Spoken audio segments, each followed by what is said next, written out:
Bueno, nosotros somos el grupo uno compuesto por Juan Pablo Cano, Andrés Donoso y Juan Cañizares. Al usar SonarCube en la aplicación, por alguna razón, cuando desplegamos el Docker de SonarCube, SonarCube no detectó ninguna vulnerabilidad, detectó sí algunos code smell en la parte del código, pero sin embargo no pudo detectar alguna vulnerabilidad, lo cual pues nos pareció muy extraño. Por lo tanto, entonces decidimos hacer un análisis con Bandit. En este caso, Bandit sí pudo detectar varias vulnerabilidades. En este caso detectó 32, pero sin embargo la mayoría eran vulnerabilidades acerca de SQL Injection, donde habían 23 vulnerabilidades y muchas de esas vulnerabilidades se saltaban únicamente porque el query estaba pues en texto plano. Entonces había unas veces donde sí existía la SQL injection y otras veces donde no era posible hacer la SQL injection, pero igual lo detectaba por el único hecho de que se hacía en cierta parte como manualmente. Entonces, por lo tanto, gracias a Bandit y también a un pequeño análisis que realizamos sobre el código, podemos encontrar varias eh, vulnerabilidades de SQL Injection en donde es posible poder romper la aplicación, por ejemplo hacer un bypass del login, modificar ciertos valores, por lo tanto la severidad es muy alta y en cierta parte la probabilidad de que esto ocurra es media ya que la persona ciertamente necesita pues por lo menos saber que SQL Injection existen y tener como la curiosidad de probar en la aplicación. En nuestro caso, al hacer pruebas de manDN en el archivo C++, primero realizamos el comando string sobre el binario para ver qué podíamos rescatar de interesante y podemos ver algunas funciones que se están usando, como en el caso de ctrcat, que esta es considerada una función peligrosa, y también abajo podemos más o menos ver cómo es la forma de la query en el binario. También para hacer el análisis de MetaDN decidimos usar Radar para ver qué funciones podíamos rescatar del código y qué cosas interesantes podíamos leer del código assembly del binario. Entonces, en este caso pudimos encontrar varias pues, las credenciales de acceso a la base de datos y a su vez también el puerto en el que estaba corriendo el servicio para la máquina, siendo pues una vulnerabilidad muy grave de un alto impacto ya que un atacante puede conectarse al servicio además de que la cuenta con la que se había sido creada la base de datos era usuario root, entonces pues permitiría al atacante hacer cualquier tipo de cosas dentro de SQL.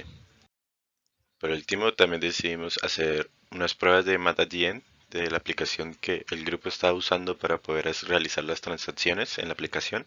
Esa aplicación que ellos crearon era una aplicación en Java, por lo tanto, con un decompilador online se podía ver muy específicamente todo el código y en este caso básicamente cómo funcionaba la forma de poder generar el token era que el servidor tenía una llave privada y a todos los usuarios le daba la misma llave pública.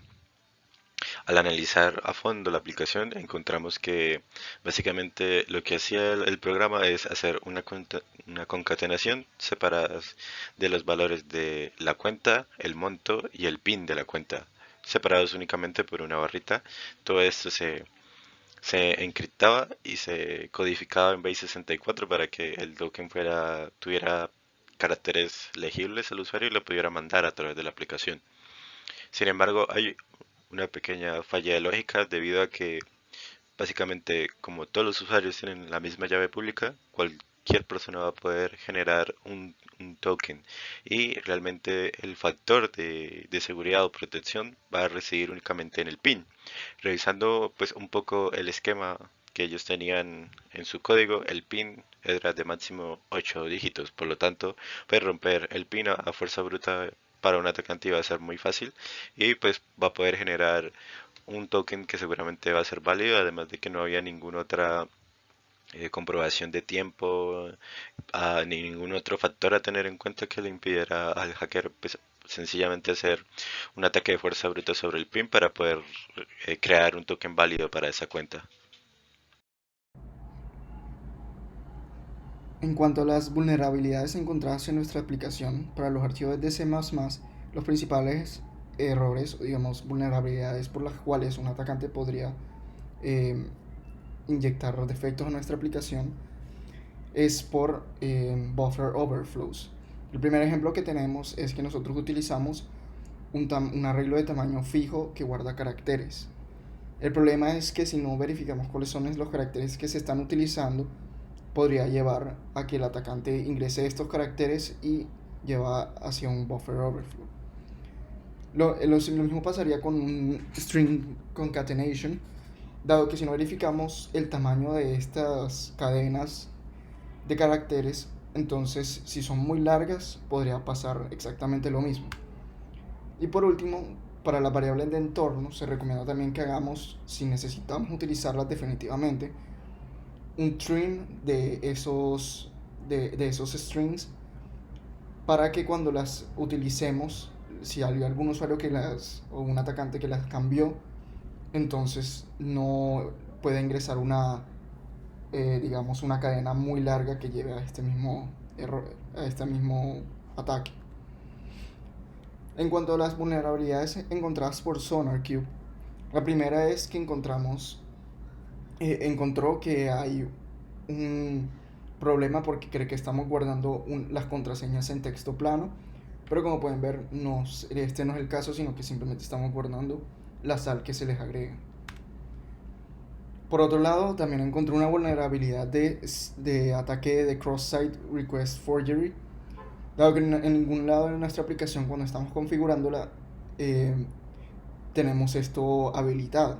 Entonces, en este caso, podría un atacante hacer que un usuario diferente hiciera acciones que él no quiere mientras está autenticado en nuestra aplicación.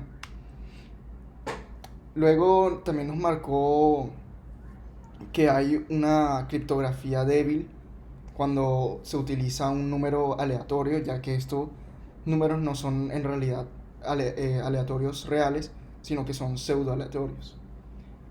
Entonces, el problema con esto es que los atacantes podrían descifrar cuál es la secuencia que está siguiendo la aleatoriedad, y por lo tanto, entonces, se podría dar, digamos, si estamos tratando de encriptar contraseñas, predecir una contraseña. Pero como pueden ver, simplemente esto es un valor que utilizamos para hacer un valor aleatorio del balance de cada usuario. Por lo tanto, no se considera un problema. Lo, eh, lo siguiente fue que vio que hay una mala configuración en cuanto al course que estamos utilizando, dado que en este caso estamos permitiendo que cualquier eh, ruta se permita comunicar con nosotros, cualquier cliente. Entonces, claro, si no queremos o tenemos algunas rutas que están en lista negra, ellas van a poder acceder a toda la información de nuestra aplicación y por consecuente podrían hacer ataques por ahí. Lo siguiente es en cuanto a los logs, dado que estamos imprimiendo algunas variables.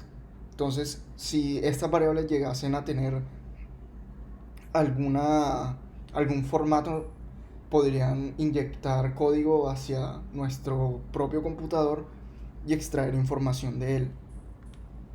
E incluso también podrían extraer información de los logs que pueden contener información sensible.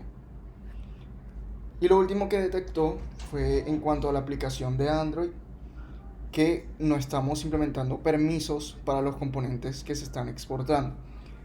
Si esto no se hace, entonces otras aplicaciones podrían entrar a nuestra propia aplicación móvil y ejecutar acciones que nosotros no deberíamos permitir que ellos hicieran. Bueno, aquí les vamos a presentar el arreglo de vulnerabilidades que dejamos pendientes. Eh, la principal vulnerabilidad y la única era que no se pudiesen hacer transacciones con valores negativos. Entonces pues vamos a empezar. Aquí ya inicia sesión con un usuario. Aquí lo vamos a poder ver. Aquí tiene ya unas transacciones hechas, aquí tiene un balance y aquí tiene nuestro nombre. Entonces vamos a hacer una transacción. Entonces, por ejemplo, aquí vamos a hacer una transacción normal con un valor de 1 y vamos a mandarla y vemos que nos arroja un código 200 que nos indica que sí se pudo hacer la transacción. Pero si nosotros, por ejemplo, colocamos un valor negativo como -2, nos tiene que arrojar un error 403 de que la transacción no se puede. Si por ejemplo colocamos 0, también nos debería arrojar algún error de que la transacción no se puede hacer. Muchísimas gracias.